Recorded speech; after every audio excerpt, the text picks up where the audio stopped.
Hello YouTube, Kemo Sabi here, coming at you with another video. So I'm having a few issues with the new camera app recently, so this video might be a little dark. I'll try and enhance it after for the brightness. We're going to do a large special today. I've tried 2 times and spent like 6 hours talking because I've done this multiple pages, so we're doing a HAARP special. It's to see the different information and facts available on the different web pages and to see the different discrepancies between them. There'll be a lot of information hosted on the thing and how much, how it runs and how many watts and different information about that and stuff that it's capable of. And I'll try and get it to you here and we'll see how it goes. So thanks everybody. Don't forget to hit that subscribe button. Leave me with some comments. I really appreciate that, and I'll reply back quickly. Thanks a lot. So the first one's off a Live Science webpage. Right up by Stefani Pappas. Secret weapon conspiracy theories abound as U.S. military closes HAARP. The U.S. Air Force has notified Congress that it intends to shut down HAARP, a controversial Alaska-based research facility that studies an energetic and active region of the upper atmosphere. Conspiracy theorists are abuzz about the news, given that HAARP, short for High Frequency Active Aurora Research Program, has long been the center of all speculation. The program is designed to control the weather or worse. In 2010, Venezuelan leader Hugo Chavez claimed that HAARP, or a program like it, triggered the Haiti earthquake. For the record, the Haitian quake of 2010 was caused possibly by slippage of a previously unmapped fault along the border of the Caribbean Northern American tectonic plate, and there is no official record there. That's just an opinion. So it could have been caused by HAARP. HAARP is a research program designed to analyze the ionosphere, a portion of the upper atmosphere that stretches from 53 miles, 85 kilometers above the surface of the Earth, to 370 miles, 600 kilometers up. The program has been funded by the Air Force, the Navy, the University of Alaska, and DARPA, the Defense Advanced Research Project Agency. Top 10 Conspiracy Series: Why HAARP exists. The U.S. military is interested in the ionosphere because this portion of the atmosphere plays a role in transmitting radio signals. HAARP sends radio beams to the ionosphere to study the responses from it. One of the few ways to accurately measure this inaccessibly part of the atmosphere. HAARP operates out of the HAARP Research Station in Gokona, Alaska, where it has a high-power radio frequency transmitter that can perturb a small portion of the ionosphere. Other instruments are then used to measure the perturbations. The goal of the program is to understand the physics of the ionosphere, which is constantly responding to influences from the sun. Solar flares can send solar particles racing towards Earth, occasionally disrupting communications and electrical grid. If scientists could better understand what happens in the ionosphere, they might be able to mitigate some of these problems with the sun. But the Air Force is no longer interested in maintaining HAARP, according to David Walker, the Air Force Deputy Assistant Secretary for Science, Technology, and Engineering. At a Senate hearing on May 14th, Walker said the Air Force has no interest in maintaining the site and is moving in another direction in ionosphere research, politics, and conspiracies. The Air Force plan to destroy HAARP has detractors. When the Air Force neither wants nor appreciates the unique value of HAARP, users from the several federal agencies, laboratories, and universities in friendly nations such as Canada, Britain, Taiwan, South Korea, Sweden, and Norway are eager to use its unique resources, which would further spread American influence and leadership. Dennis Papadopoulos, a professor of physics and astronomy at the University of Maryland, wrote in an outraged opinion piece in the Alaska Dispatch, HAARP cost more than $290 million to build, much of it earmarked by late Senator Ted Stevens, our Alaska, who had great influence over the U.S. defense budget during his time in Congress. The site was to host numerous projects over the years, including the creation of the first man-made aurora in 2005. The site's generators now require remediation to meet the environmental standards set in Clean Air Act, and an expense no one seems keen to take on. But the conspiracy theory thinks HAARP purposes far more sinister than meets the eye. The program has been blamed for everything from global warming to natural disasters to mysterious humming noises in the sky. Name a natural phenomenon, and someone probably suspects HAARP of being behind it. Online conspiracy theories suggest that HAARP was to blame for the 2011 earthquakes and tsunami in Japan, the Moore, Oklahoma tornado of 2013, a landslide in 2006 in the Philippines, and many more natural disasters. Other conspiracy theories hold that HAARP controls people's minds or is capable of altering the very fabric of reality. These theories have yet to subside, even though very little has been going on at HAARP over the past year. In May 2013, the site shut down during a change in operations contractors. At the time, the HAARP program manager told reporters that the site was temporarily closed and locked, with only one DARPA project left to wrap up by early 2014. The next one's off of io9.gizmodo webpage. Written up by Mark Strauss, published on May 22nd, 12:10 p.m. The military is shutting down its weather controlling death beam. Can a facility that has inspired global conspiracy theories by designated World Heritage Site? If so, that may be the only way to prevent the shutdown of the high-frequency active Aurora Research Program HAARP in Alaska, which studies the ionosphere or creates lethal hurricanes, depending on whom you talk to.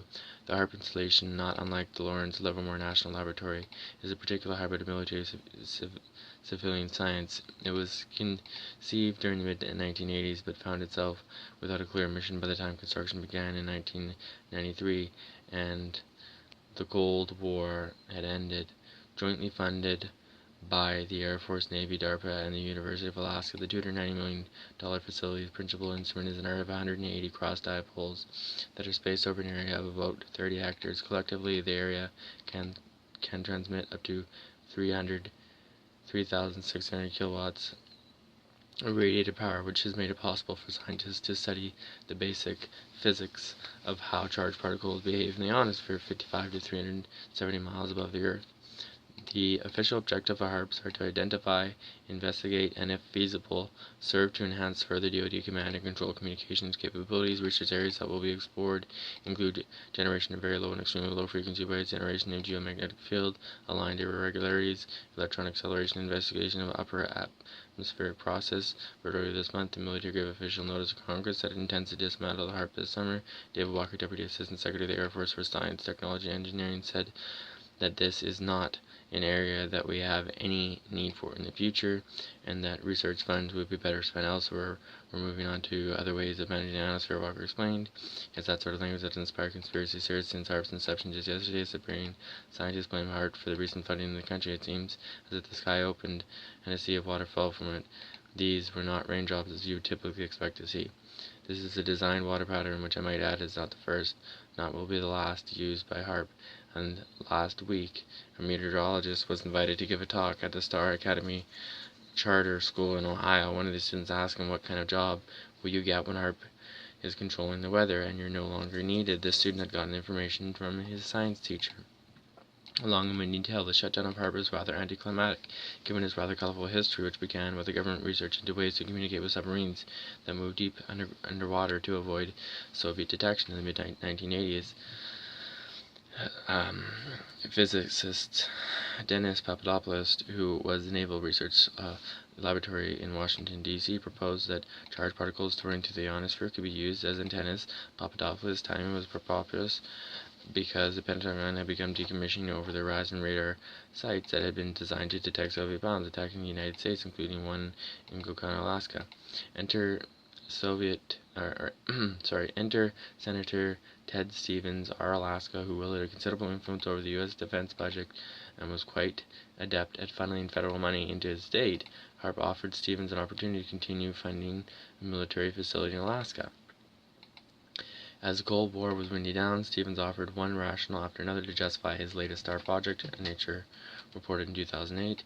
In a news conference in 1990, Stevens talked about bringing energy from Aurora Borealis down to Earth so it could be used to solve the world's energy crisis, earning him the mockery of a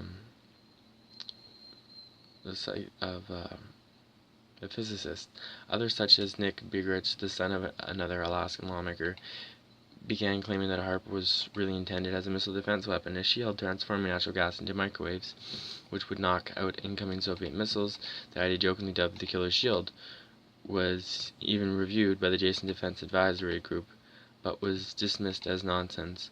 When the Cold War did end, HAARP was a research facility in search of something to research. Opportunity came knocking in 2002, when DARPA recommended that HAARP should be used to study ways to counter the effects of the electromagnetic pulse that could be caused by a high-altitude nuclear explosion amid a crippling low-Earth satellites. And there were unique opportunities for scientific research, such as studying radiation from solar flares, the effects of sonic disturbances in GPS signals, and making observations of meteorites as they enter the Earth's upper atmosphere. One of HAARP's most famous projects was when researchers created a patch of artificial ionosphere which lit up the sky with the first human-made aurora that was visible to the human eye. We have another one here, and this one is off of HAARP, just the word HAARP webpage, and this is out of some stuff out of Angels Don't Play HAARP by Gene Manning and Dr. Nick Beekridge, his book. So it says Military's Pandora's Box by Dr. Nick Beekridge and Gene Manning. This article was prepared to provide a summary of the contents of a book written in 1995 which described an entirely new class of weapons. The weapons of their effects are described in the following pages. The United States Navy Air Force was joined with the University of Alaska Fairbanks to build a prototype for a ground-based Star Wars weapon system located in the remote bush country of Alaska. The individuals who are demanding answers about HAARP are scattered around the world, as well as bush dwellers in Alaska. They include a physicist in Finland, a scientist in Holland, an anti-nuclear protester in Australia, independent physicists in the United States, a grandmother in Canada, and countless others. Unlike the protests of the 1960s, the objections to HAARP have been registered using the tools of the 1990s from the internet, fax machines, and syndicated talk radio, and a number of alternative print mediums. And the word is getting out, and people are waking up to the new intrusion by an overzealous United States government. The research team put together to gather the materials, which eventually found their way into the book, never held a formal meeting, never formed a formal organization. Each person acted like a node on a planetary info spirit net, with one goal held by all: to keep this controversial new science in the public eye. The result of the team's effort was a book which describes the science of the particular ramifications of this technology. That book, Angels Don't Play. This, HAARP, Advances in Tesla Technology, has 230 pages. This article will only give the highlights despite the amount of research, 350 footnoted sources. At its heart, it is a story about ordinary people who took on an extraordinary challenge in bringing their research forward. HAARP boils the upper atmosphere. HAARP will zap the upper atmosphere with a focused and steerable electromagnetic beam. It is an advanced model of an ionospheric heater. The ionosphere is the electrically charged sphere surrounding the Earth's upper atmosphere. It ranges between 40 to 60 miles above the surface of the Earth. Put simply, the apparatus for HAARP is a reversal of a radio telescope. Antennas send out signals instead of receiving. HAARP is a test run for a super powerful radio wave beaming technology that lifts areas of the ionosphere by focusing a beam and heating those areas. Electromagnetic waves then bounce back onto the Earth and penetrate anything and everything living and dead. HAARP publicly gives the impression that the high-frequency active aurora research program is mainly an academic project with the goal of changing the ionosphere to improve communications for our own good. However, other U.S. military documents put it more clearly that HAARP aims to learn how to exploit the ionosphere for the Department of Defense purposes. Communicating with submarines is only one of the purposes. Press releases and other information from the military and HAARP continually downplay what it could do. Publicity documents insist that the HAARP project is no different than any other ionospheric heaters operating safely throughout the world in places such as Arecibo, Puerto Rico, Tromsø, Norway, and the former Soviet Union. However, a 1990 government document indicates that the radio frequency RF powers will drive the ionosphere to unnatural activities. At the highest HF powers available in the West, the instabilities commonly studied are approaching their maximum RF energy dissipative capability, beyond which the plasma resources will run away until the next limiting factor is reached. If the military, in cooperation with the University of Alaska Fairbanks, can show that this new ground-based Star Wars technology is sound, they both win. The military has a relatively inexpensive defense shield, and the university can brag about the most dramatic geophysical manipulation since atmospheric explosions of nuclear bombs. After successful testing, they would have the military mega project and the future of and huge markets for Alaska's North Slope natural gas. Looking at the other patents, which built on the work of Texas physicist named Bernard Eastlund, it became clear how the military intends to use a HAARP transmitter. It also makes the government denials less believable. The military knows how to intend to use this technology, and has made it clear in their documents. The military has deliberately misled the public through sophisticated working to seed and outright disinformation. The military says the HAARP system could give the military a tool to replace the electromagnetic pulse effect of atmospheric thermonuclear devices, such considered a viable operation by the military through at least 1986. Replace the huge, extremely low-frequency ELF submarine communication system operating in Michigan and Wisconsin with a new and more compact technology, be used to replace the over-the-horizon radar systems that was once planned for the current location of HAARP with a more flexible and accurate system.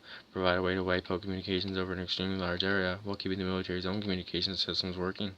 Provide a wide area of Earth-penetrating thermography, which, if combined with the computing abilities of EMAS's great computers, would make it possible to verify many parts of nuclear non-proliferation peace agreements, be a tool of geophysical probing to find oil and gas and mineral deposits over a large area, be used to detect the incoming low-level planes and cruise missiles, making other technologies obsolete.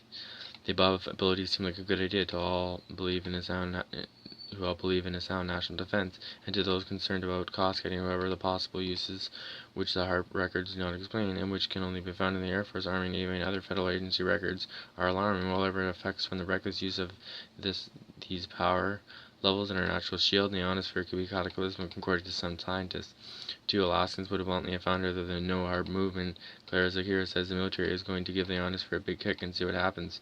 The military failed to tell the public that they do not know what exactly will happen, but a Penn State Science article brags about the uncertainty. Much of science. The HAARP project uses the largest energy levels yet played with by what Beerich and Manning call the big boys with their new toys. HAARP is an experiment in the sky, and experiments are done to find out something not already known. Independent scientists told Beerich and Manning that a HAARP-type skybuster with its unforeseen effects could be an act of global vandalism. HAARP history. The patents described below were the package of ideas which were originally controlled by Arco Power Technologies Incorporated, APTI, a subsidiary of Atlantic Richfield Company, one of the biggest oil companies in the world. APTI was a contractor that was built the HAARP facility. Arco sold the subsidiary the patents and the second phase construction contract to E-Systems in June 1994. E-Systems was one of the biggest intelligence contractors in the world, doing work for the CIA, Defense Intelligence Organizations, and others. $1.8 billion of their annual sales are to these organizations, with $800 million for black projects and projects so secret that even the United States Congress isn't told how the money is being spent. E-Systems was bought out by Raytheon, which is one of the largest defense contractors in the world. In 1994, Raytheon was listed as number 42 in the Fortune 500 list of companies. Raytheon has thousands of patents, some of which will be viable in the HAARP project. The 12 patents below are the backbone of the HAARP project and are now buried among the thousands of others held in the name of Raytheon. Bernard J. Easton's U.S. patent number 4686605, method and apparatus for alternate regions of the Earth's atmosphere, ionosphere, and or magnetosphere, was sealed for years, thus under a government secrecy order. The Eastland ionospheric heater was different. The radio frequency RF radiation was concentrated and focused to a point in the ionosphere.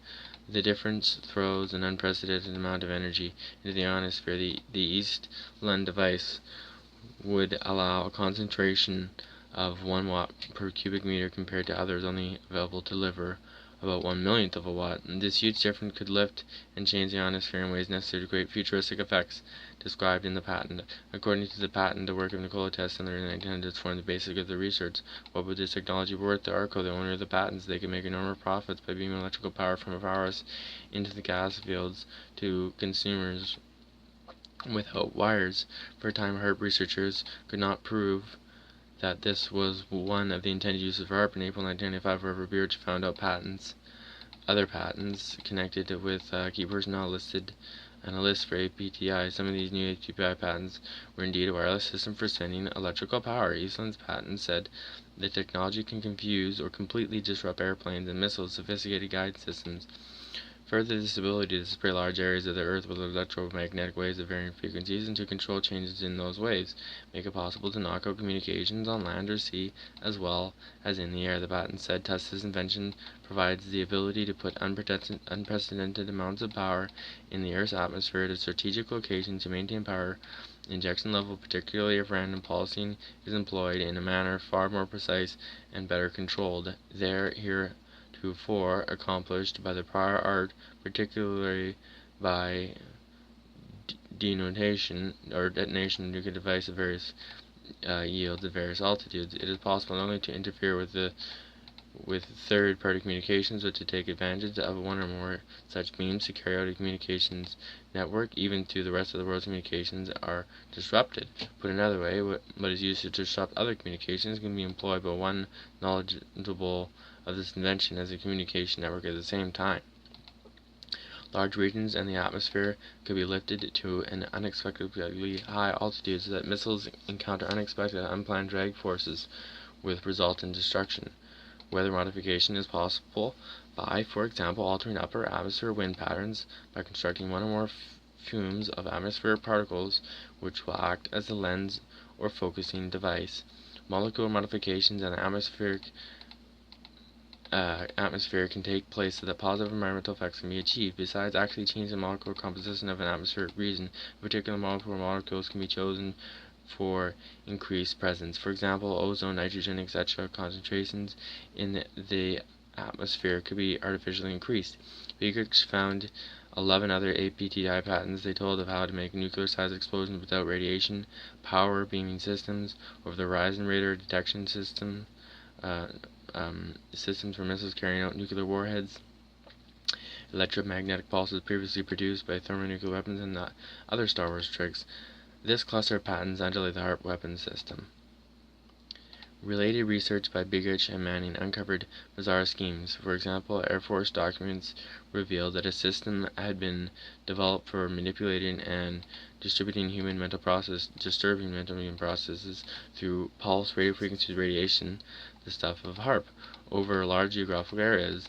The most telling material about the technology came from writings of Zbigniew Brzezinski, former National Security Advisor to U.S. President Carter and the J.F. McDonald Science Advisor to U.S. President Johnson, and the professor of geophysics at UCLA, as they wrote about the use of power beam transmitters for geophysical and environmental warfare.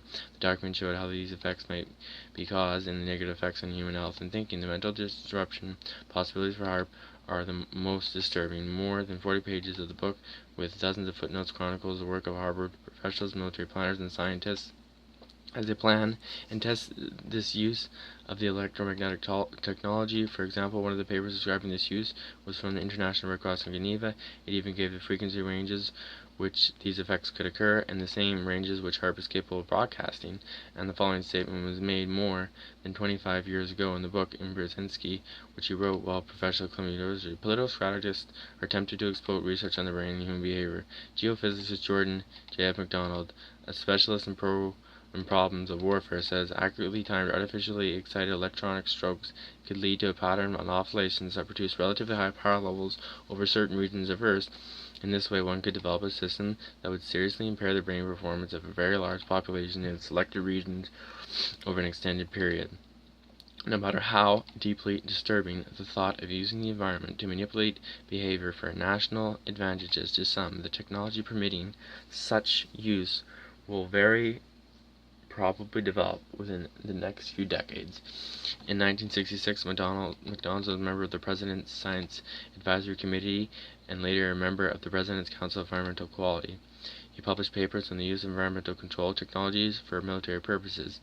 The most profound comment he made as a geophysicist was key to Geophysical warfare is the identification of environmental instabilities in which the addition of a small amount of energy will release vastly greater amounts of energy. While yesterday geophysicists predicted today's advances are HAARP programs managers delivering on the vision. The geophysicists recognize that adding energy to the environment soup could have large effects. However, mankind has already added substantial amounts of electromagnetic energy to our environment without understanding what might constitute critical mass. The book by Bigrish and Manning raised questions. Have these additions been without effect, or is there a cumulative amount beyond which irreparable damage can be done? Is HAARP another step in a journey from which we cannot turn back? Are we about to embark on another energy experiment which unleashes another set of demons from Pandora's box? As early as 1970, Zbigniew Brzezinski predicted a more controlled and directed society would gradually appear. Linked to their technology, this society would be dominated by an elite group which would impress voters by allegedly superior scientific know-how. Angels don't play this harp. Further questions of Brzezinski. Unhindered by the restraints of traditional liberal values, this elite would not hesitate to achieve its political ends by using the latest modern techniques for influencing public behavior and keeping society under close surveillance and control. Technical and scientific momentum would then feed on the situation it exposed, Brzezinski predicted. His forecast proved accurate. Today, a number of new tools for the elite are emerging, and the temptation to use them increasingly steadily. The policies to permit the tools to be used are already in place, how could the United States be changed bit by bit into the predictive, highly controlled techno-society? Among the stepping stones Brzezinski expected were persisting solar crisis and use of the mass media to gain the public's confidence. In another document prepared by the government, the U.S. Air Force claims the potential applications of the artificial electromagnetic fields are wide-ranging and can be used in many military or quasi-military situations. Some of these potential uses include dealing with terrorist groups, crowd control and controlling breaches of security of military installations, and anti-personnel techniques in tactical warfare. In all these cases, the EM electromagnetic systems will be used to produce mild to severe psychological disruption or perceptual distortion or disorientation. In addition, the ability of individuals to function could be degraded to such a point that they would be combat ineffective. Another advantage of electromagnetic systems is that they can provide coverage over large areas with a single system. They are silent, and countermeasures to them may and could be very difficult to develop. One last area where electromagnetic radiation may provide some value is in enhancing abilities of individuals for anonymous phenomena. Do these comments point to uses already somewhat developed? The author of the government refers to an early Air Force document about the uses of radio frequency radiation in combat situations. Here, Bierich and Manning note that HAARP is the most versatile and largest radio frequency radiation transmitter in the world. The United States Congressional Record deals with the use of HAARP for penetrating the Earth with signals bounced off the ionosphere. These signals are used to look inside the planet in a depth of many kilometers in order to locate the underground monetitions, minerals, and tunnels. The U.S. Senate set aside $15 million in 1996 to develop this ability alone, Earth-penetrating thermography. The problem is that the frequency needed for Earth-penetrating radiation is within the frequency range most cited for disruption of human mental functions. It may also have profound effects on migration patterns of fish and wild animals which rely on an undisturbed energy field to find their routes of travel. As if electromagnetic pulses in the sky and mental disruption were not enough, T. Eastland bragged about that the super-powerful ionist eater could control weather. Bierich and Manning brought to light government documents indicating that the military has weather control technology, and when HAARP is eventually built to its full power level, it could create weather effects over entire hemispheres. If one government experiments with the world's weather patterns, what is done in one place will impact everyone else on the planet. Angels don't play this HAARP explains a principle behind some of the Nikola Tesla inventions, Renaissance, which affect planetary systems. Bubble of electric particles. Angels Don't Play. This HAARP includes interviews with independent scientists such as Elizabeth Rosscher. She has a PhD, has a long and impressive career in high-energy physics, and has been published in prestigious science journals and books. Rosscher commented on HAARP, "You're pumping tremendous energy into an extremely delicate molecular configuration that comprises these multi-layers we call the ionosphere. The ionosphere is prone to catalytic reactions," he explained. "If a small part is changed, a major change in the ionosphere can happen." In describing the ionosphere as a delicately balanced system, Dr. Rosscher shared her mental picture of it: a soap bubble like a sphere surrounding the Earth's atmosphere, with movements flowing over the surface of the bubble. If a big enough hole is punched through it, he predicts it could pop, slicing the ionosphere. Daniel Winter, PhD, another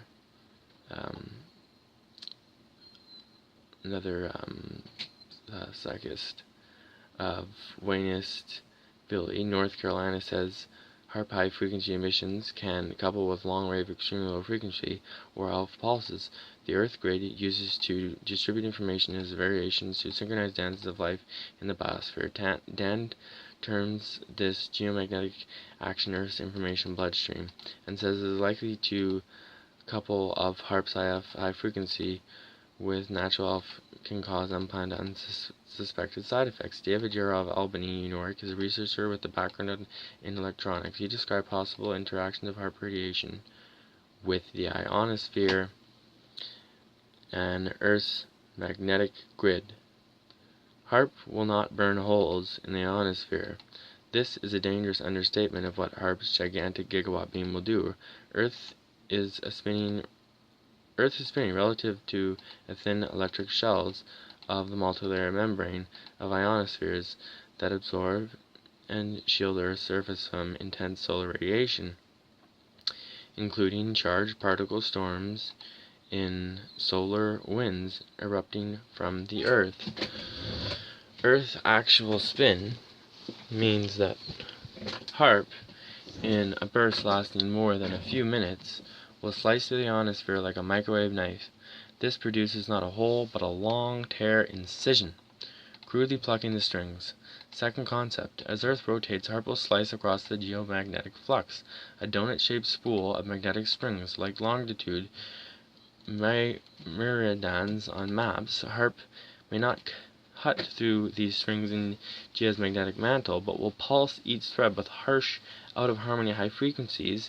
These noisy impulses will vibrate geomagnetic flux lines, sending vibrations all through the geomagnetic web. The image comes to mind of a spider on its web. An insect lands, and the web's vibrations alert the spider to possible prey. HAARP will be a man-made microwave finger poking at the web, sending out confusing signals, if not tearing holes in the threads. Effects of this interference with symphonies of Gaia's geomagnetic harp are unknown, and I suspect barely thought of. Even if thought of, the intent of HAARP is to learn to exploit any effects, not to play in tune to global symphonies. Among other researchers quoted is Paul Schaeffer of Kansas City. His degree is in electrical engineering, and he spent 4 years building nuclear weapons. But most of the theories that we have been taught by scientists to believe is seen to be falling apart, he says. He talks about imbalance already caused by the industrial and atomic age, especially by radiation of large numbers of teeny high-velocity particles, like very small spinning tops in our environment, the unnatural level of motion, and high-energy particles in the atmosphere and in radiation belts surrounding Earth is the villain in the weather disruptions, according to this model, which describes an Earth just discharging its buildup of heat, relieving stress, and regaining a balanced condition through earthquakes and volcanic action. Feverish Earth. One might compare the abnormal energetic state of the Earth and its atmosphere to a car battery which has become overcharged, with the normal flow of energy jammed up and resulting in hot spots, electrical arcing, physical cracks, and the general turbulence as the pent-up energy tries to find some other place to go.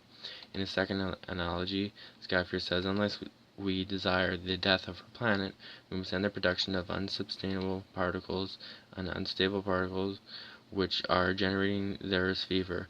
A first priority to prevent this disaster would be to shut down all nuclear power plants and to end the testing of atomic weapons, electronic warfare, and Star Wars. Meanwhile, the military builds its biggest ionospheric heater yet to deliberately create more instabilities in a huge plasma layer of the ionosphere and to rev up the energy level of charged particles. Electronic rain from the sky. They have published papers about electron precipitation from the magnetosphere and the outer belts of charged particles, which stream toward Earth's magnetic poles caused by man-made very low-frequency electromagnetic waves. These precipitated particles can produce secondary ozonization, emit X-rays, and cause significant precipitation in the lower ionosphere. Two Stanford University radio scientists offer evidence of what technology can do to affect the sky by making waves on Earth. They showed that very low-frequency radio waves can vibrate the magnetosphere and cause high-energy particles to cascade into Earth's atmosphere. By turning the signals on and off, they could stop the flow of energetic particles. Weather control. Avalanches of energy dislodged by such radio waves could hit us hard. Their work suggests that technicians could control global weather by sending relatively small signals into the Van Allen belts, radiation belts around Earth. Thus, Tesla's resonance effects can control enormous energies by teeny triggering signals. The British/Manny books ask whether that knowledge will be used by war-oriented or biosphere-oriented scientists.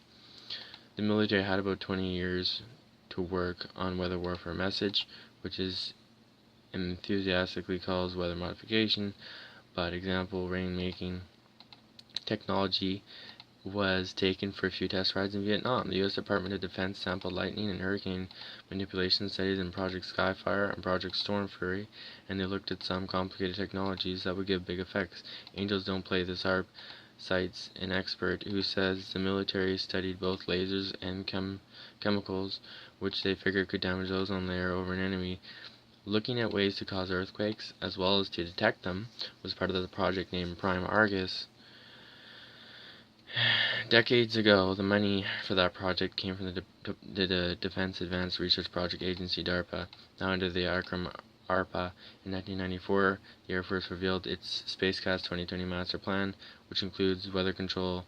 Scientists have experimented with weather control since the 1940s, but Spacecast 2020 noted that using environmental modification techniques to destroy, damage, or injure another state are prohibited. Having said that, the Air Force claimed that advances in technology compels in re-examination of this sensitive and potentially risky topic.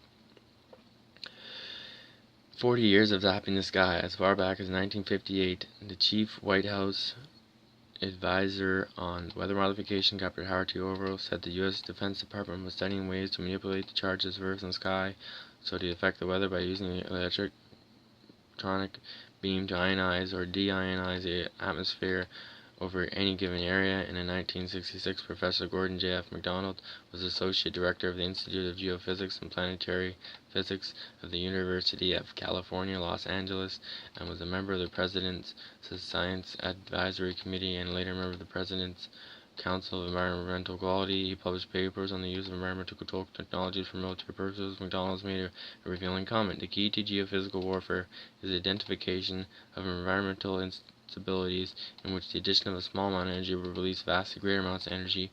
World-recognized scientist MacDonald had a number of ideas for using the environment as a weapon system, and he contributed to what was, at the time, the dream of the futures. When he wrote his chapter, How to Wreck the Environment, for the book Unless Peace Comes, he was not kidding around.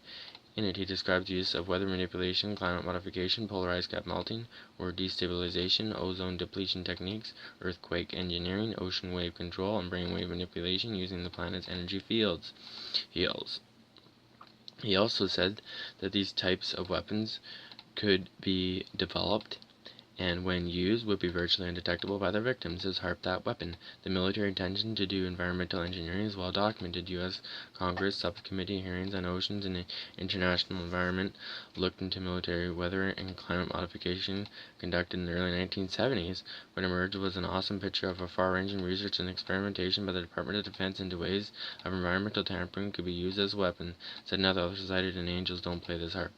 The revealed secrets and surprised legislators. Would an inquiry into the state of inert electromagnetic magnetic manipulation surprise lawmakers today? They may find out that technologies developed out of HAARP experiments in Alaska could deliver on Gordon MacDonald's vision, because leading-edge scientists are describing global weather as not only air pressure and thermal systems, but also as an electrical system. Small input, big effect. HAARP zaps the ionosphere but is relatively unstable.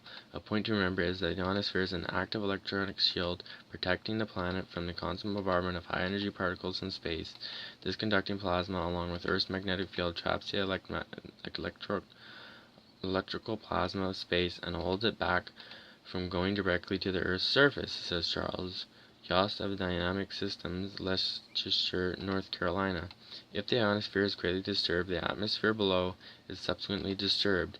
Another scientist interviewed said that there is a super powerful electrical connection between the ionosphere and the part of the atmosphere where our weather comes out on stage, the lower atmosphere. One man-made electrical effect, power line harmonic resonance, causes fallout of charged particles from the vast Allen radiation belts, and the falling ions cause ice crystals, which precipitate rain clouds.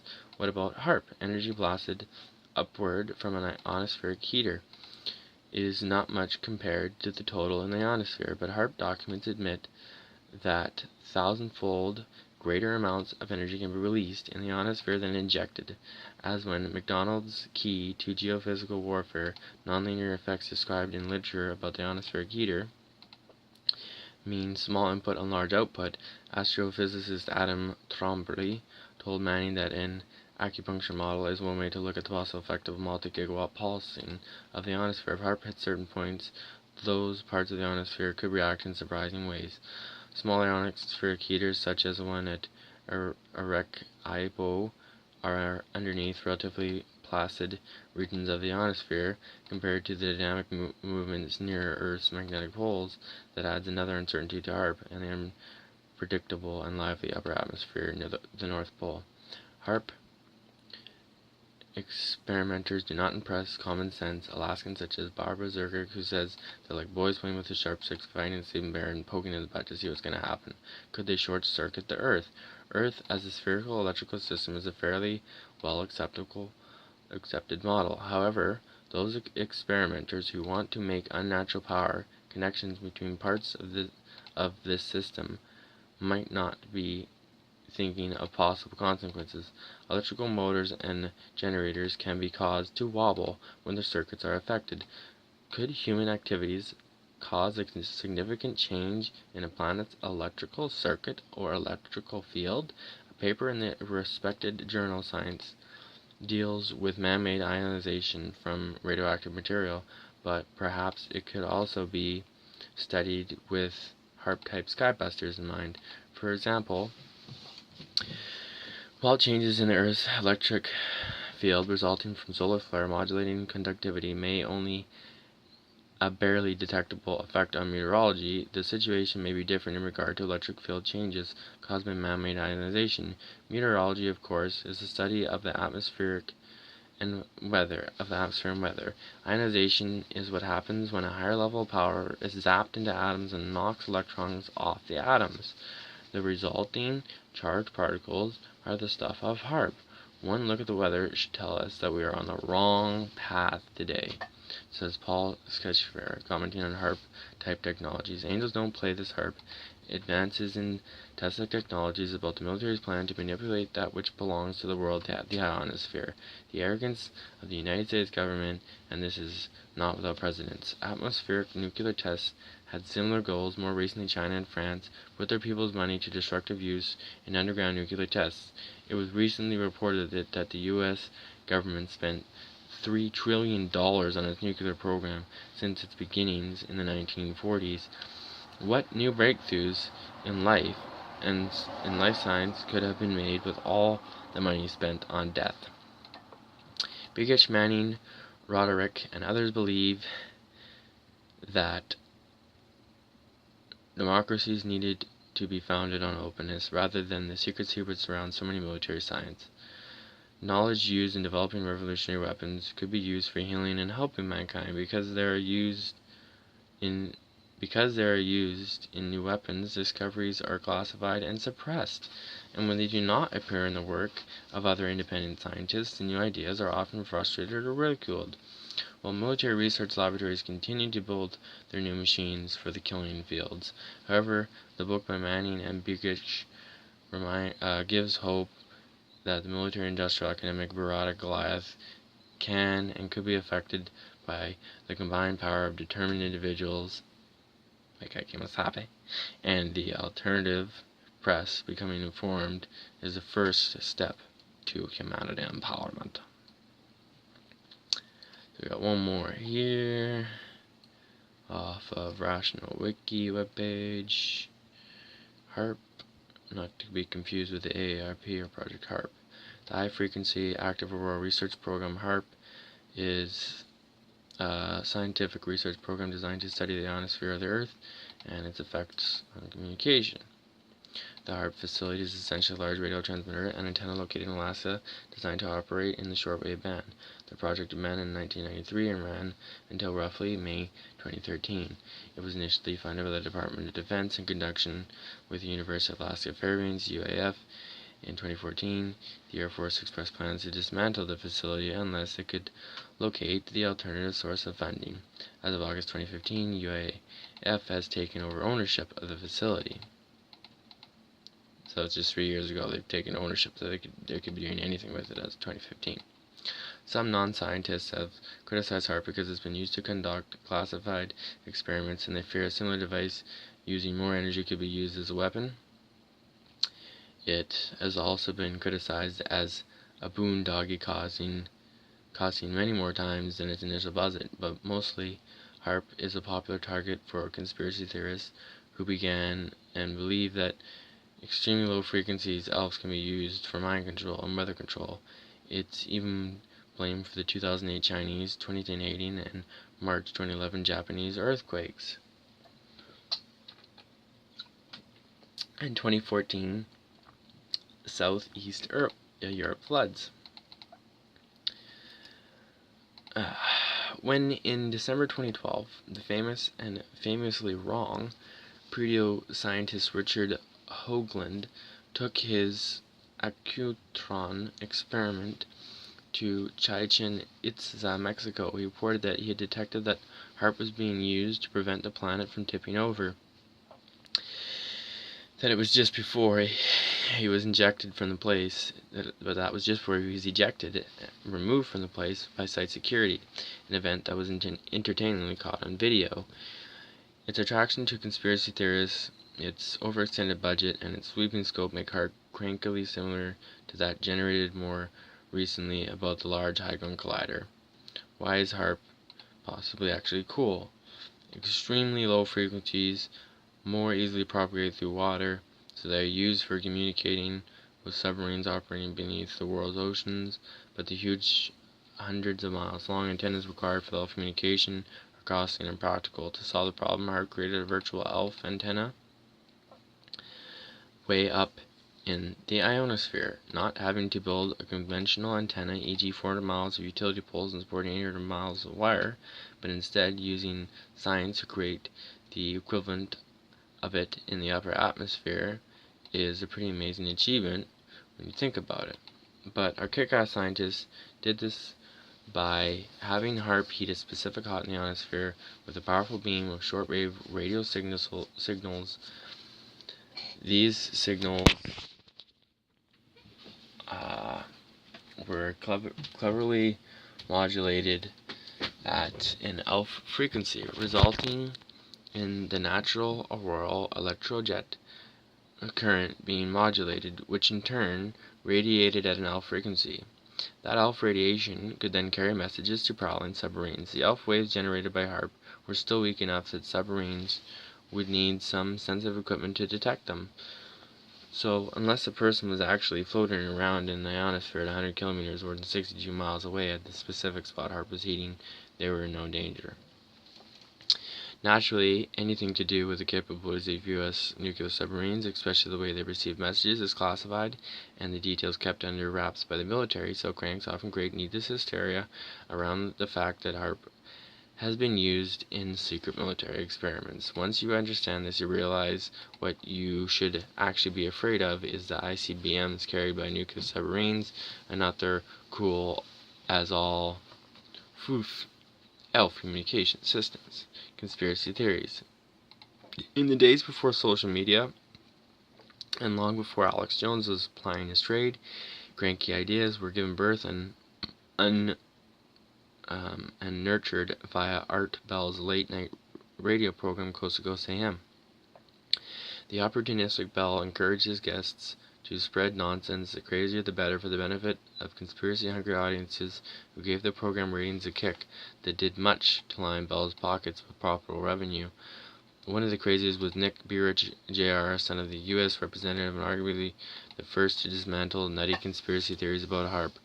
Burich first appeared on Bell's program around 1996 with the tales of HAARP supposed weather control capabilities. Burich went on to build a career out of HAARP's fearmongering by authoring his crank manifesto Angels Don't Play This HAARP, which claims, among other things, that HAARP is one of the dastardly tools used by the elite to manipulate and disturb humans and mental processes through pulse, radio frequency, and radiation over large geographical areas. Burich's narrative was soon picked up by the tinfoil hat wearers elsewhere, most notably Jesse Ventura, who demanded entry to HAARP facilities in 2009 in order to self-investigate the rumors sound familiar, and was predictably turned away. But the rumors persisted, even without actual evidence to support them. In 2011, a retired Russian general told news media he suspected powerful American radars in Alaska caused the failure of Russia's Phobos Grunt Mars rover space mission. However, Russian boffins ruled this out. Since then, HAARP's appeal to the reality challenge has only grown. It has appeared in pretty much every conspiracy theory made up in the last 2 decades, along with a burgeoning collection of imaginative misinformation. HAARP was secretly patented in 1987. One of American physicist Bernard J. Eastland patents, entitled Method of an apparatus for altering a region in Earth's atmosphere, ionosphere, and/or magnetosphere, is often cited by conspiracy mongers as ironclad evidence that HAARP's destructive power is a proven fact. That because conspiracy theorists like to support their arguments by quoting patents, however, a patent doesn't certify an invention has been created or will even work. Eastland's patent described an idea for a gargantuan transmitter hundreds of times more powerful than HAARP, whose huge electric power generation requirements were fueled by Alaska natural gas, and it merely speculated on possible ramifications and potential future developments for things like magnetotelluric surveys, local weather modification, military applications, and anti-missile defense. Eastland's 1987 patent was initially classified, probably due to potential military uses, but it was declassified in 1991, probably due to obvious impracticalities. Yet this only further convinces the conspiracy cloud that they are hiding proof of evil machinations in plain sight for the awake to find. In later years, Eastland claimed that HAARP was built using his ideas, a notion roundly rejected by HAARP management as crazy. Every antenna has something to do with HAARP. Any weird-looking antenna, such as radome, used at airports to track aircraft, or NEXRAD, Doppler radar, used by meteorologists, and even a satellite dish used to receive broadcast and satellite communications, is interpreted by cranks as being somehow connected to HAARP and weather control / mind control. These, otherwise ordinary antennas, has both magical powers. They not only defy the laws of physics and operate on frequencies they weren't designed for, they can inexplicably alter the weather, kill crops, and cause flood tornadoes and earthquakes. What's the proof? Patents. Cranks scour patent records looking for descriptions of technology that fit the HAARP conspiracy narrative, especially if they have scary-sounding names with the words defense or lasers in them. However, a patent doesn't mean the invention has been created or that it will even work, and evidenced by the numerous patents issued by other rather odd ideas. HAARP works in conjunction with cell phone towers. Mobile wireless towers are ugly, and there are a lot of them. More are being installed every day, often virtually blighting rural landscapes and suburban neighborhoods. To cranks, this has nothing to do with the fact that an increasing number of mobile users created a need for more and better wireless coverage, hence more towers needed to service them. Instead, they claim these towers somehow work in conjunction with a long ago deactivated communication system called the Ground Wage Emergency Network (GWEN), which somehow relays HAARP signals. Despite the fact that HAARP, GWEN, and mobile wireless services were designed to work on 3 different frequencies, cell phone towers, in fact any radio towers, have gotten shoehorned into colossal unified conspiracy theory conveniently involving every kind of fringe nonsense you could think of, including chemtrails, vaccines, yogis, alien implants, and Tesla. Woo! HAARP and chemtrails. We know HAARP can modify the weather. If one could, do you think they would? Weather control is godlike power. Chemtrails may be sprayed to enhance the effectiveness of these operations. There are at least 2 logical facilities in the above sentences, but that's what you get from someone who logical fallacies, in the above sentences, but that's what you get from someone who delivers pizza and drives a cab when they're not appearing as a research expert on Coast to Coast AM. According to very imaginative kook speculations, chemtrail planes spray metallic particles of aluminum, beryllium, and strontium to enhance the connection between the lower and upper atmosphere and make it easier for HAARP to manipulate the ionosphere, which somehow affects the lower areas of the atmosphere and weather. Perhaps the silliest fantasy among HAARP/chemtrail conspiracy theorists is that chemtrails containing nano-aluminum particles are inherited by the unsuspecting population and activated by microwaves from HAARP, resulting in total mind control of the victims. No explanation is given for how people stay alive after breathing luminized dust long enough to get zapped by superheated microwave, which HAARP doesn't emit, that somehow employ a Svengali-like hold on their mental process. HAARP and targeted individuals. So-called targeted individuals, or TIs for short, believe they are being deliberately harassed and having their minds manipulated by everything from microwaves to health, and of course HAARP is supposedly coordinating it all.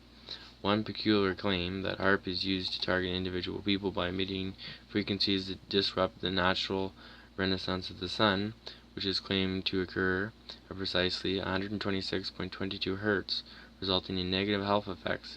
While it's true that the sun does give off electromagnetic radiation, it is composed of many different frequencies and mixed together. TI's claims of being the unwilling victims of evil government mind control were likely influenced by the 1988 John Carpenter sci-fi film They Live. A central plot feature of the film is a powerful mind control transmitter disguised as a cable TV station. The electromagnetic radiation from this TV transmitter enslaves the population and keeps them docile and compliant. But in the exciting final, the film's awake hero and his buddy bravely attack the station with AR-15s and shoot up the people and equipment and destroy the huge satellite just down on the rooftop. It's doubtful Carpenter could have known that some people would be unable to tell fantasy from reality. Somewhat related to TIs are people who claim to have certain medical conditions, which one depends on who you ask, that cause them to pulsate from electromagnetic waves, hear loud ringing sounds, etc. Common symptoms claimed are muscle aches, joint aches, high-pitched ringing inside the head, clicking in the head, and vibrations. They are especially vulnerable to conspiracy theories about HAARP, since the nuttier can combine these with chemtrail conspiracy nonsense and cite YouTube videos purporting to show microwave imagery as proof. HAARP alters weather, creates earthquakes. HAARP conspiracy mongers often cite a quote by Secretary of Defense William Cohen as evidence that the electromagnetic waves are somehow being used to wage eco-terrorism against individuals and populations. And if you look at the original transcript, you can plainly see that Cohen was willing and was taking Now, talking about the time and resources wasted by false or imaginary terrorist threats, he used the eco-type of terrorism quote from Alvin Toffler, a futurist writer, as an example of false and imaginary threats. Cranks simply quote Euconn's remarks, hoping you'll never look at the original source and see how badly it's been misrepresented. How much of our bizarre weather, along with sporadic schools of beach dolphins exhibiting brain hemorrhage, are the result of careless black budget projects that fly absolutely below everyone's radar? Kemo Sabi. The answer is none. Such crankery depends on gross misinterpretations of military research papers, such as the 1996 paper entitled Weather as a Force Multiplier, Owning the Weather in 2025. Scary title, right? But if you take the time to actually read it, what you'll find is a lot of creative what-ifs and blue sky, pun intending, thinking, like speculation that future technologies, none of them are, by the way, that may someday be developed, could enable the Air Force to deny an enemy the ability to conduct satellite surveillance by obscuring the target with clouds and haze. Multiple disclaimers, such as this report contains a fictional representation of future situations. Such narratives and views expressed in this report are those of the authors and do not reflect the official policy or position of the United States Air Force, Department of Defense, or the United States government in any way whatsoever. The paper even concludes by spelling things out in black and white. Artificial weather technologies do not currently exist. According to Cranks, every single natural disaster occurred because of HAARP. No exceptions. Citing disaster that happened before HAARP existed usually leads to claims that HAARP has been going much, much longer than the sheep will know. HAARP even gets connected to biblical prophecy of the end times, signaled by increasing disasters. Okay, let's review. A 3.6 million watt shortwave radio transmitter may sound impressive, but the ionosphere is vast and unaccommodating. The alpha modulated waves created by HAARP's shortwave transmitter can only be detected using very sensitive instruments, and the constant stream of charged particles from the sun that hit the earth during the day makes detecting them something like trying to see the light from a candle a mile away in bright sunlight. All this to say, HAARP's alpha radio waves simply could not create weather changes or earthquake. Now let's dissect a specific example. HAARP created / steered and strengthened Frankenstorm Sandy. Hurricane Sandy was not a natural disaster, but a man-made disaster perpetrated by very evil satanic cabalists. They use HAARP and other tools to screw with our lives because they think they are gods and can get away with $43 trillion. Stay strong and do not believe their lies. The primary reason this claim is silly because HAARP's maximum transmission of power is 3.6 megawatts, is just too little energy to heat the quantity of ocean water required to generate or manipulate a tropical cyclone. It takes many coinciding factors for a tropical storm to develop, and one of those factors is the seawater temperature in excess of 26.5 Celsius down to the depths of at least 50 meters. How long would it take HAARP to heat the seawater in the target area? By just 1 Celsius. The tropical depression that would evolve into Sandy developed 7,500 kilometers from HAARP. The most powerful instrument at HAARP has a gain of 31 decibels, and the antenna gain corresponds to beam diameter, but just to remember that they're using lasers, and lasers can be very accurate and can beam down super long distances, can beam across the universe. So if you have lasers, you could heat up a spot, and then HAARP could go across the whole globe from that one spot in Alaska. So, the tropical depression would involve Sandy. So the most powerful instrument of HAARP has a gain of 31 decibels. The antenna gain corresponds to beam diameter of 6.46 Celsius. And from HAARP to a tropical depression, the beam would spread a diameter of 845 kilometers. That is assuming the beam hits perpendicular to the surface. In reality, since the signal would have to be reflected by the ionosphere multiple times. To reach this target area, the beam would strike the surface at an acute angle, and the beam footprint would be an elongated ellipse. But for the purpose of this boom, to assume it hits perpendicular to the surface, HAARP's antenna are aimed straight up. The beams can be offset to 30 degrees from the vertical axis. The radio waves must rely on isonic reflection and the ground reflection to reach the target area beyond the horizon. The higher the ionospheric region above the Earth, the fewer the number of reflections necessary to reach an area.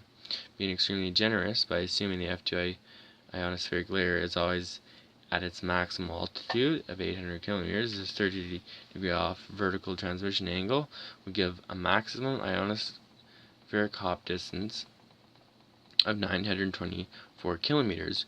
But you could multiply that by any number you want if you reflect the beam off of satellites made of mirrors. So, yeah. It would take 9 ionospheric hops. You could hop 9 times off of a satellite. You don't need to bounce to the ground then, 6 ground bounces, but you could bounce back down off the ground, back up off the satellites. Mirrors, people. And 2 ocean bounces. Mirrors again. Put them in the ocean.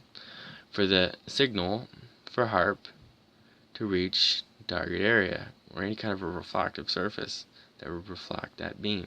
It's possible. I'm sure it could reflect that beam off of something and kind of ricochet it off. Bang, bang, bang, bang, bang, bang, bang, to get to that area. Past this 924 supposed radius, which I think is inaccurate. It's actually more like 10,000 kilometers. Typically, each ionospheric hop decreases the signal by 12 decibels. Each ground bounce decreases the signal by 6, and each ocean bounce decreases the signal by 1 decibel. That is a total decrease in signal by 146 decibels, which translates to only 1/400 billionth of the transmitted signal reaching the targeted area. But if you were to reflect that beam and have it amplified crazily, it could reach that area. In my mind, it's a speculation. Seawater has a specific heat capacity of 3.993 J.G minus 1.K minus 1. A cubic meter of seawater has a mass of 1,025,000 grams.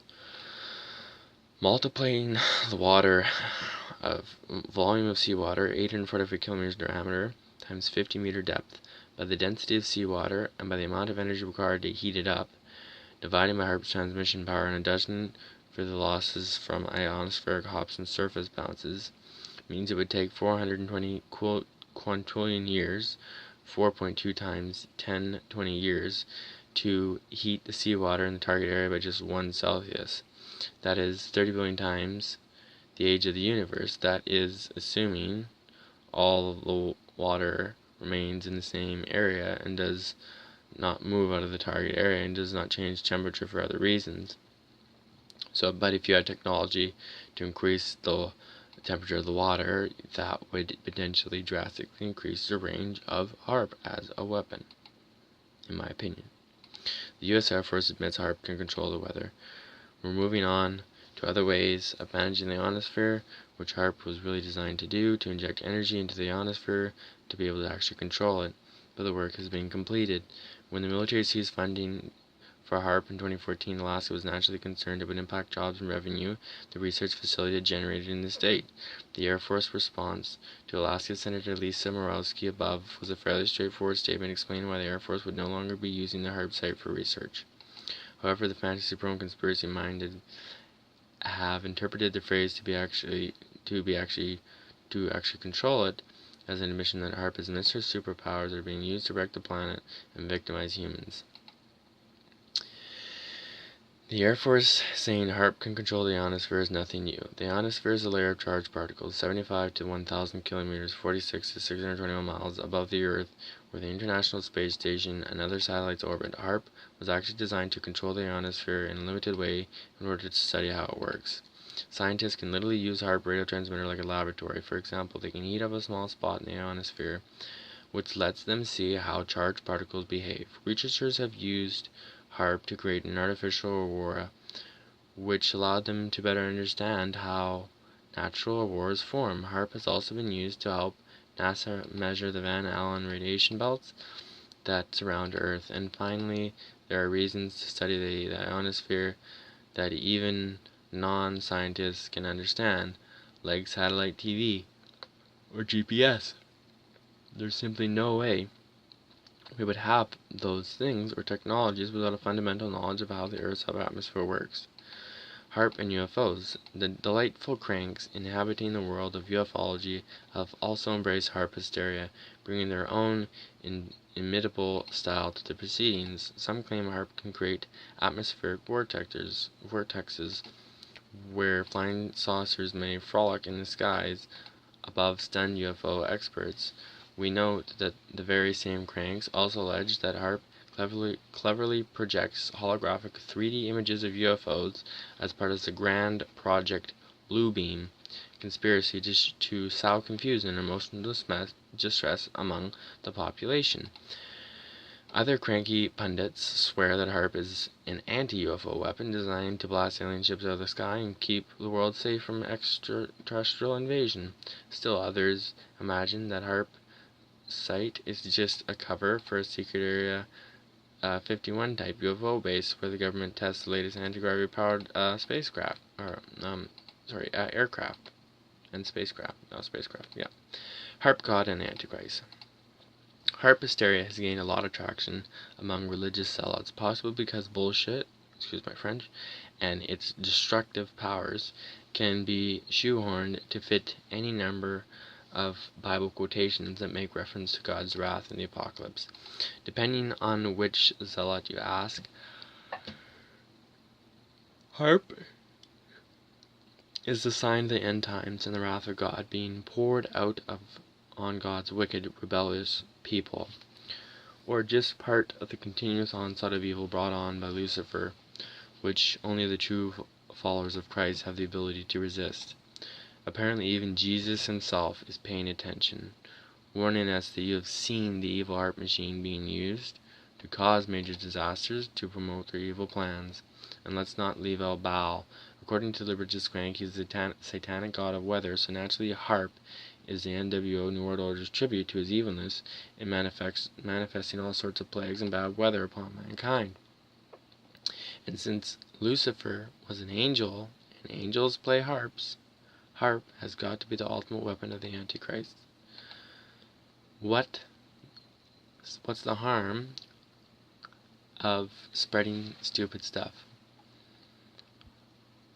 Apart from hardcore woo-mongers and those commented to the NWO New World Order Illuminati conspiracy narrative, there are a number of otherwise ordinary people who casually pass on bizarre memes about HAARP on the internet and social media. It's hard to know if they do this to promote an edgy, cool persona or to attract YouTube, Twitter, and Facebook followers by posting or reposting sensational bullshit.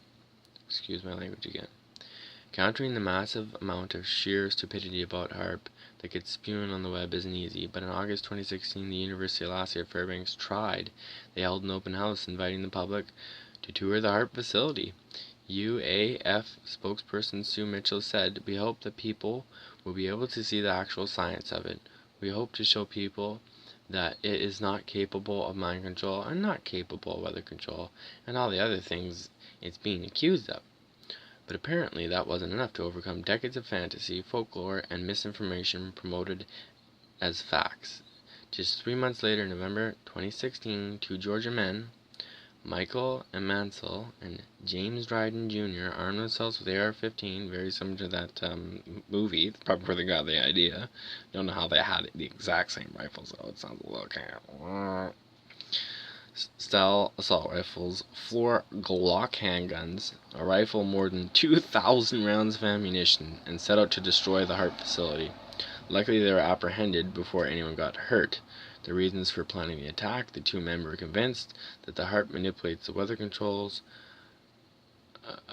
manipulates weather, controls minds, and traps souls. They probably figured that out from watching that movie. Oh dear. It doesn't take a genius to figure out where they picked up the crazy ideas, and yes, we've seen this before, but it's becoming increasingly difficult to dismiss the spreading of HAARP conspiracy theories as harmless kookery.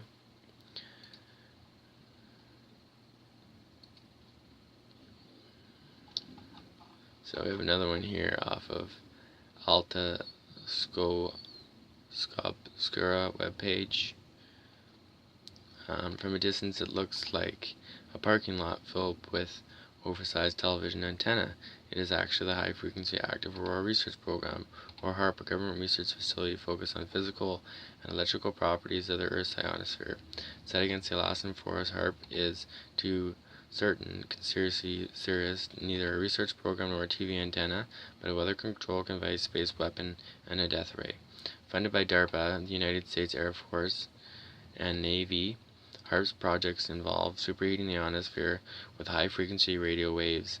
This incited and the suspicions of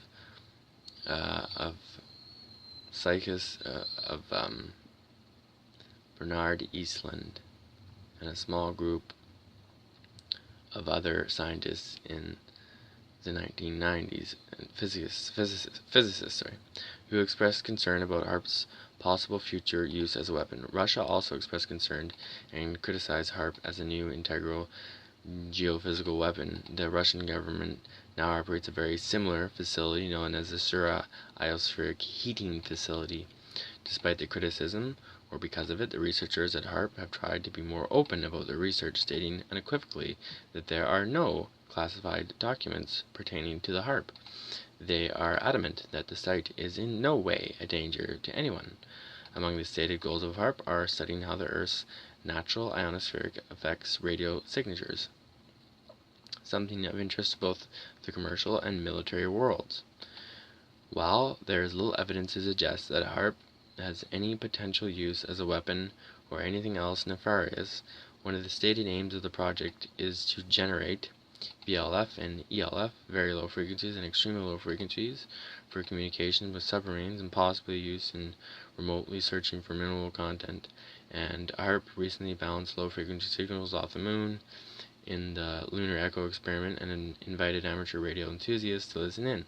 In the spirit of openness, HAARP hosted open house days to try and shake its conspiracy theorists. After 2 decades of building and $300 million in spending, the site was closed by the U.S. Air Force for lack of funding. Even though they got $300 million, you got a lack of funding when you have $300 million. So no, it's not open. As of August 2015, the site was officially handed over by the government to the University of Alaska. Whether it being a university-run research station less than the howls of the HAARP two-thirds remains to be seen, or it's just a smokescreen. We say, okay, it's actually the universities, but really the real controllers of it is the U.S. Air Force.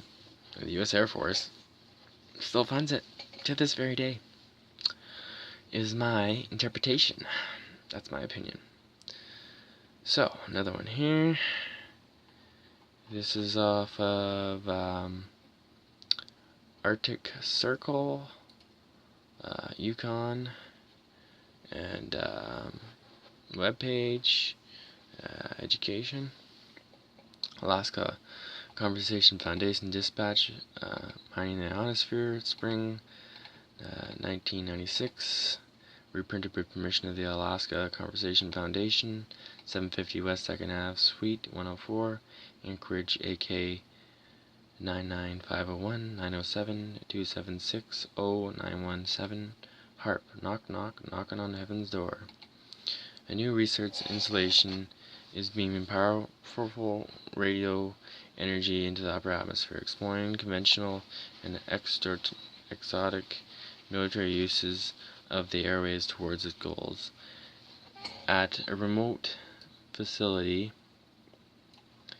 ringed with barbed wire, a brand new array of 36 antennas rises from the Black Spruce Forest that stretches hundreds of miles across central Alaska. Completed December 1994 and now undergoing testing,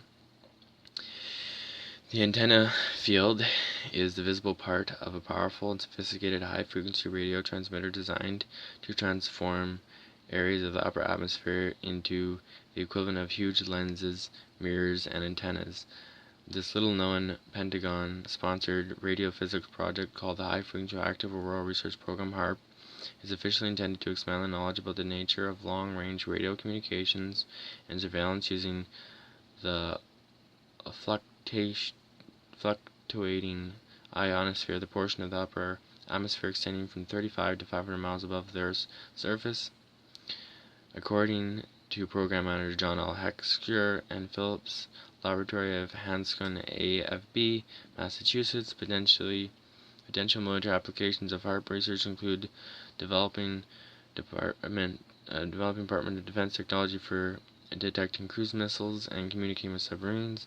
Although HAARP is being managed by the Air Force and Navy, it is purely a scientific research facility that poses no threat to potential diversities and has no value as a military target, he says, even though it's being managed by the Air Force and Navy. In other words, manage mean you run the show. But that's just the publicity announced part of the program. HAARP also has a secret agenda, pursuing more exotic military goals, such as locating deeply buried weapons, factories thousands of miles away, and even altering the local weather above an enemy's territory. A 1990 internal document obtained by Popular Science says the program's overall goal is to control the ionosphere process in such a way as to greatly improve the performance of military command, control, and communication systems. It provides a description of the following applications: injecting high-frequency radio energy into the ionosphere to create huge, extremely low-frequency virtual antennas used for Earth-penetrating thermography, peering down beneath the surface of the ground by collecting and analyzing reflected ELF waves and beamed down from above, heating regions of the lower and upper ionosphere to form virtual lertses and mirrors that can reflect a broad range of radio frequencies far over the horizon to detect stealthy cruise missiles and aircraft, generating ELF radio waves in the ionosphere to communicate across large distances with deeply submerged submarines, and patent documents filed during an early research effort that evolved into the HAARP program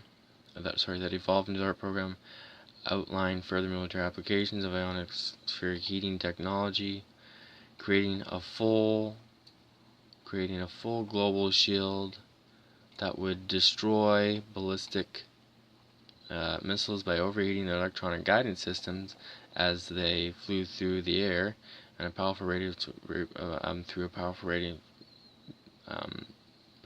energy field to deactivate the missiles and just make them explode. Or just drop out of the sky. Just distinguishing nuclear warheads from decoys by sensing their elemental composition and manipulating local weather. When the full HAARP facility is constructed, it will include several sensing and analysis systems. At its heart is the antenna field, which now is a demonstration version of a larger planned area named the Ionospheric Research Instrument, IRI, which will include 360 antennas. The IRI is designed to temporarily modify 30-mile diameter patches of the upper atmosphere by exciting or heating their constituent electrons and ions with focused beams of powerful high-frequency radio energy. A household analogy would be a microwave oven, which heats dinner by exciting the food's water molecules with microwave energy. Earth's penetrating thermography is a startling potential use of ionospheric heating. The method will work by beaming radio energy into the auroral electrojet. The curved charged particle stream formed at high latitudes where the solar wind interact with Earth's magnetic field. The radio energy then disperses over large areas through the duct-like regions of the ionosphere, forming a virtual antenna that can be thousands of miles in length. Such as Such an ALPH antenna can emit waves penetrating as deeply as several kilometers into the ground, depending on the geological makeup and subsurface water conditions in a targeted area. Aircraft or satellite stations overhead would then collect the reflected ALPH waves and relay them to computers at a processing station where subsurface inhomogenics that trace the outlines of structures such as underground weapon facilities can be imaged. North Korea and Iraq, where buried nuclear weapons are believed to exist, would be prime candidates for Earth-penetrating thermography surveillance. Virtual lenses and mirrors will be generated in the ionosphere if the IRI works as intended. By precisely warming a patch of the lower ionosphere, the IRI reduces its density relative to the surrounding ionosphere. An ionospheric lens, thus formed, can in turn focus the HAARP beam into the upper ionosphere. Normally, most high-frequency radio waves broadcast from the ground are absorbed or scattered in the lower ionosphere, and few of them reach such high altitudes. So they have to do this. They gotta beam us low to be able to get the HAARP up. It sounds like. Next, the focused radio beam excites a patch of Sooth's upper ionosphere to form a virtual mirror. Finally, a radio communications signal broadcast by IRI, focused to the lens and reflected from the mirror, can be detected far over the horizon. Virtual lenses and mirrors could also be used to scan a blanket of very low frequency VLF radio waves transmitted by an over the horizon radar. Although they reflect little VLF energy, aircraft can appear as holes in the blanket, thus betraying their position. Deeply submerged submarines can receive secure messages through ALPH radio communications, but the antenna needed to generate a desirable transmission frequency such as 30 Hz must be more than 1,200 miles long. Real estate parcels this shape are hard to come by on the ground, but not in the air. As in the case of the Earth-penetrating thermography, high-frequency radio energy transmitted into the aerial electrojet can form a submarine communications ALPH antenna, thousands of miles long. Consequently, HAARP can beam ALPH waves at nearly any portion of the northern hemisphere by using oblique heating. So that just counteracts and contradicts what they just said before about it only being able to go 924 kilometers. So by doing the oblique heating, it can go as far as it wants. The full global shield is an exotic proposal for an Earth-encompassing shell of high-speed electrons and ions that will be generated by a much more powerful version of HAARP. Any missiles or warhead passing through the protective shell would explode, or a soft kill weapon system using ALPH waves produced by HAARP heating could be used to overload power distribution grids and destroy unshielded microelectronics using electromagnetic pulse energy similar to that released by high-altitude nuclear explosion. And real nuclear warheads and decoys, or the constituent materials of unfamiliar satellites, could be remotely distinguished in flight by bathing them in accelerated electrons. Analyzing electromagnetic signal returns would reveal their elemental composition. And weather manipulation may be possible by building an ionospheric heater 1,000 times more powerful than HAARP. Differential heating of the areas of the atmosphere could induce local weather conditions such as floods or droughts, useful to the military. Smooth seas might suddenly be raked by torrential squalls, created or denying a tactical advantage. Saying it could also beam onto like UFOs or like satellites, so maybe they really want to know what that black night satellite's made out of, maybe. Yes, a little more here. Other elements that will be installed at HAARP facility include a 120-foot diameter incoherent scatter dish, radar dish, laser detection and ranging device, LIDAR, magnetometer, and other optical and infrared instruments designed to analyze low-level light emissions induced in IRI heated regions of the ionosphere, and all HAARP's assemblage of transmitters, receivers, and computers and advanced signal processing methods places it on the cutting edge of high-energy radiophysics research. The program is managed by the USAF Phillips Laboratory and the Office of Naval Research. Equipment is supplied by Advanced Power Technologies, a Washington, D.C.-based subsidiary of E-Systems of Dallas, a longtime maker of electronics and used in ultra-secret projects such as signals intelligence satellites and the President's E-4B Doomsday plane, which is designed to serve as an airborne White House in the event of a nuclear war. Initial work on HAARP was begun in the mid-1980s by Atlantic Richfield Corporation's subsidiary, Arco Production Technologies Corporation, and then its president, physicist Bernard Eastland Arco, wanted to find an on-site demand for the enormous amounts of Alaskan natural gas it owns, so it cooked up an energy-intensive idea. Eastland worked under control for the Defense Advanced Research Project Agency, now called ARPA, and was awarded 3 patents, one of which was classified until 1991 for inventions dealing with ionospheric modification. One of the most grandiose systems described in his patents is a 40-mile square HAARP-like radio transmitter that would have used huge amounts of electric power generated by turbines burning natural gas drawn from the vast North Slope reserves, and full global shield was convinced to wipe out the guidance systems of missiles in flight anywhere in the world, anywhere. I founded and led the ARCO program until 1987, Eastland says. About the time Edward Teller visited Robert Churchich, the ARCO vice president who had hired me. I don't know the direct results of that discussion, but shortly thereafter, their new secret initiative had begun, which I was not privy to. I was declined any further involvement and kicked off the project. Teller is a co-designer of the hydrogen bomb and was the proponent of the now abandoned X-ray laser, the centerpiece of Ronald Reagan's Star Molaris missile defense program.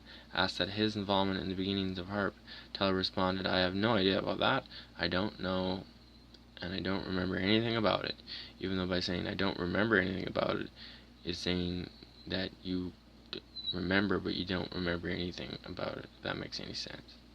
Although it is much smaller than a full global shield system, Eastland says HAARP is a perfect first step toward a plan like mine. Advances in phased array transmitter technology and power generation can produce the field strength required. The government will say it isn't so, but if it quacks like a duck and it looks like a duck, there's a good chance it's a duck.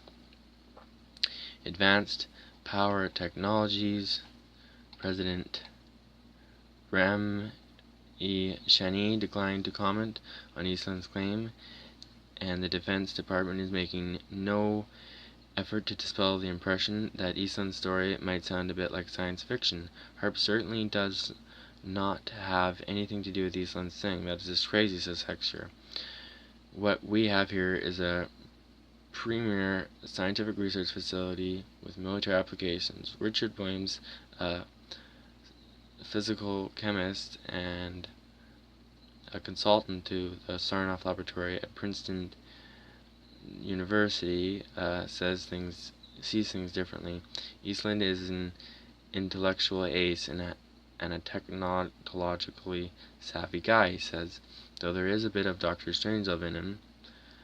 Speculations and controversy surround the question of whether HAARP's 1.7 gigawatt of effective radiated power in the 2.8 to 10 MHz frequency range might cause lasting damage to the Earth's upper atmosphere. By comparison, the energy level is more than 3,000 times greater than the biggest commercial AM radio transmitter, 3,000 times stronger. Whew.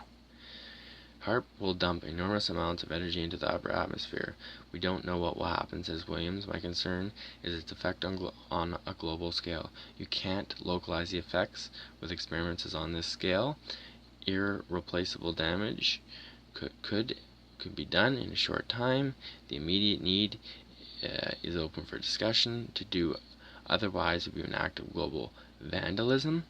Eastland himself observes that there has never been a transmitter of this power in this frequency band. It would be wise to assess its impact.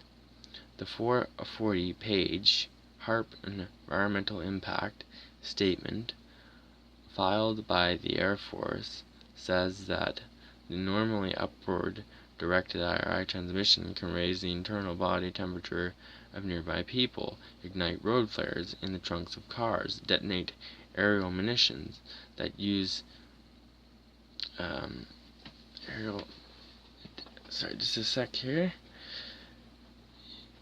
detonate aerial munitions that use electronic fuses, and scramble aircraft communications, navigation, and flight control systems. Program officials insist that the facility will operate safely during the 4 or 5 14-day transmitting campaigns scheduled yearly. An integral part of the HAARP design is a system program to automatically cease transmitter operation if nearby aircraft are detected. The chain link fence is designed to keep visitors from ending up in the path of a low angle beam, and so you can't take videos of them. But it sounds like they have this 4 or 5 2-week periods where they're running this on us every year, which sounds a little scary. For decades, high-frequency heaters around the globe have been operated by researchers studying how the injection of radio energy affects the ionosphere and the process by which the upper atmosphere recovers from the disturbance. These include transmitters in Tronsmoor, Norway, which are operated by German Max Planck Institute, Nizhny Novgorod, Russia, and Dashnavi, Tajikistan, which are manned by Russian scientists, and U.S. facilities at Arcticcircl, Puerto Rico, and Fairbanks, Alaska. HAARP's power output nearly twice that of any ionospheric heater, combined with a rapid beam steering ability and the broad frequency range of its transmitter, will permit the IRI to modify higher altitude areas of the ionosphere from greater distances than ever. A bank of 6 2.5 megawatt, 3,600 horsepower diesel generators powers the IRI prototype, while the rest of the facility taps electricity from a power line. Some prominent experts are unmoved by talk of HAARP's possible dire effects. The Dean of American Space Scientists, James Van Allen, professor of physics at the University of Iowa and discoverer of the Earth's grinding radiation belts that bear his name, says, "Every time you turn on a radio transmitter, you modify the ionosphere. HAARP will perturb the ionosphere remarkably for an hour, or maybe even a day, or perhaps at most a month at one given time. I don't see any detectorless effects other than that on local communications." Van Allen says 5 decades of research has given him a feeling for the minute scale of influence humans have on the cosmos. There is nothing that we as men can do that does not pale in comparison to the forces of nature. Alfred Y. Wong, professor of physics at the UCLA and director of high power active stimulation isonic ferric heater, HAARP's little brother, located in Fairbanks, Alaska, stimulates isonic ferric conditions in an atmospheric chamber at his Los Angeles laboratory. The The device subjects electrons and ions to high-frequency radio heating. Replicating the effects of HAARP, we understand most of the fundamental mechanisms that underlie ionospheric heating. In chamber situations, we've conducted very detailed studies with reproduced results. We put probes in the chamber to study this. We found no negative effects, he said.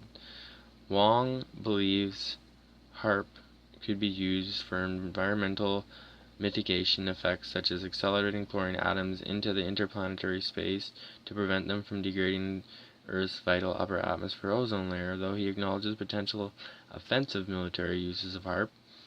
Wong believes no harm will occur from its operations.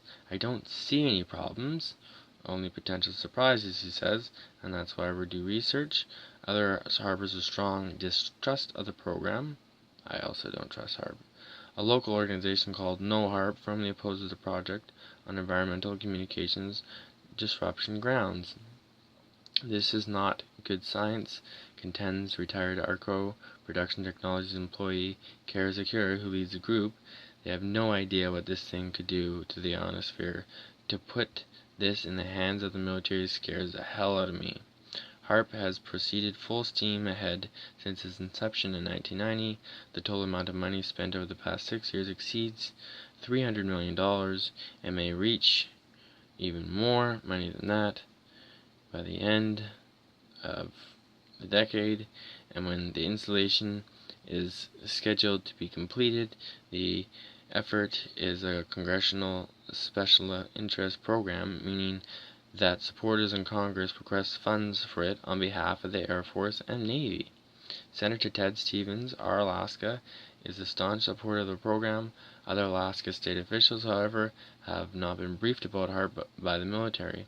Asked about the program, a spokesperson for Governor Tony Nolis replied, "We have no idea what you are talking about."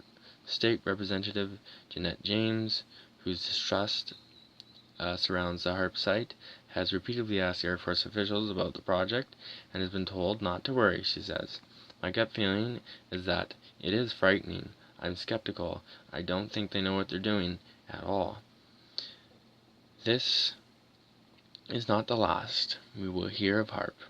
Whether or not the program sponsors understand its long-term effects, they appear to feel that the potential for useful military payoffs makes it mandatory in taking some political heat, although they may not expect to attract any attention way out back in Alaska's subarctic taiga.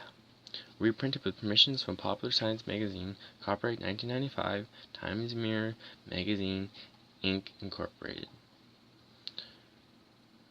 Okay, we got another one here off of Popular Mechanics webpage. The inspiration for mind control conspiracy theories faces its demise. Alaska's high-frequency active aurora research program HAARP studies upper atmosphere and has been accused of causing earthquakes and conducting mind control experiments. This June, it could go to stores forever. Published on May 30th, 2014 by Rebecca Boyle. Conspiracy theorists can relax a little bit. An enigmatic military research facility blamed for everything from floods to earthquakes to supposed mind control is shutting down this summer. The HAARP program, Totem of Dictators, featured on the X-Files and Tom Clancy's book Inspiration for a Rock album, is out of cash. HAARP High-Frequency Active Aurora Research Program is an atmospheric research site in a remote area of Alaska. Scientists use radio transmitters and antennas to heat up the ionosphere, which allows them to study how particles behave in that uppermost atmospheric layer. Researchers have used HAARP to create an artificial aurora to communicate with submarines and to study the Van Allen radiation belts that surround Earth. The system has been offline since 2013, a victim of federal budget woes, but it remains a crucial science laboratory, says Dennis Papadopoulos, professor and physicist at the University of Maryland who works with HAARP. If we didn't know the radio science of the ionosphere, we wouldn't have TV reception from satellites, we wouldn't have GPS, we wouldn't have any of that, he says. Understanding the behavior of the ionosphere is fundamental, not only in science, but also for technology. Studying space. At its heart, HAARP is a radar system using 360 transmitters and 180 antennas to produce 3.6 megawatts of power. Radio waves in the 2.8 to 10 megahertz spectrum reach 62 miles and 370 miles around the Earth, even though probably a lot more than that. This energizes electrons in the ionosphere, a gossamer layer of charged particles, at the approximate altitude of the International Space Station and other satellites. Astronomers like Papadopoulos can use the ionosphere as a laboratory.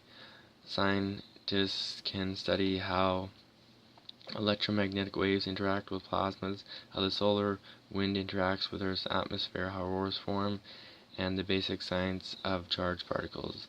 Last year, for example, NASA launched a pair of probes to study the Van Allen belts, layers of plasma held in place by Earth's magnetic field. HAARP can send signals to these plasma belts, which the satellites can detect and use as measuring tools, Papadopoulos says. We can create a perturbation and see what we can observe, he says. We can whistle at the probe and say, "Did you hear the whistle?" or "Is it a longer whistle?" There are similar facilities elsewhere on Earth, but they're not as powerful. One in Arcticcircl, Puerto Rico, and another is in Russia. The closest HAARP counterpart is at a European Incoherent Scatter Scientific Association, EIS-CAT, a facility in Strauss, Norway. This is used by 7 countries, including